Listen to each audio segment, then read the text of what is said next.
documents confidentiels sur Liliane Bettencourt ont été retrouvés dans son ordinateur. 2014, année noire sur les routes, 3400 personnes sont mortes au volant, soit 140 de plus que l'an dernier, sans oublier les milliers de blessés. Pour la première fois depuis 12 ans, la violence routière repart à la hausse. Bernard Cazeneuve va annoncer dans quelques instants un arsenal de mesures pour tenter d'inverser la courbe. Alors il y a urgence, si le gouvernement veut tenir l'objectif qui s'est fixé, limiter le nombre de morts sur les routes à 2000 d'ici 2020. Dans le viseur du ministre de l'Intérieur, les excès de vitesse, mais surtout l'alcool au volant, et les 18-24 ans représentent un quart des victimes. Antoine Poilet. Tout part d'un constat, la lutte contre l'alcool au volant est un échec des politiques de sécurité routière. Aujourd'hui encore, un accident mortel sur 3 est lié à un excès d'alcool et le nombre de conducteurs en état d'ébriété ne diminue pas au fil des années.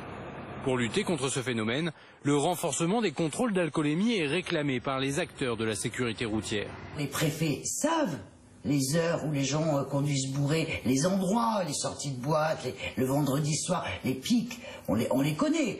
Et créons ces soirs-là des contrôles routiers. On sauvera pas tout le monde, mais on en sauvera certains. Mais une telle mesure nécessiterait des moyens financiers supplémentaires. D'ores et déjà, 11 millions de contrôles sont réalisés chaque année en France. Autre piste, le Comité national de sécurité routière préconise d'imposer l'éthylotest anti-démarrage aux récidivistes. C'est une mesure tout à fait pertinente puisque quand l'éthylotest est utilisé, il y a eu une expérience en France menée en Haute-Savoie, on divise par 5 le nombre de récidives quasiment, ce qui veut dire que c'est un outil efficace. Enfin, les acteurs de la sécurité routière jugeraient contre-productif une baisse du taux d'alcoolémie maximum autorisé. Dans la plupart des accidents mortels, l'alcoolémie observée est supérieure à 1,5 g par litre, soit 3 fois le seuil en vigueur.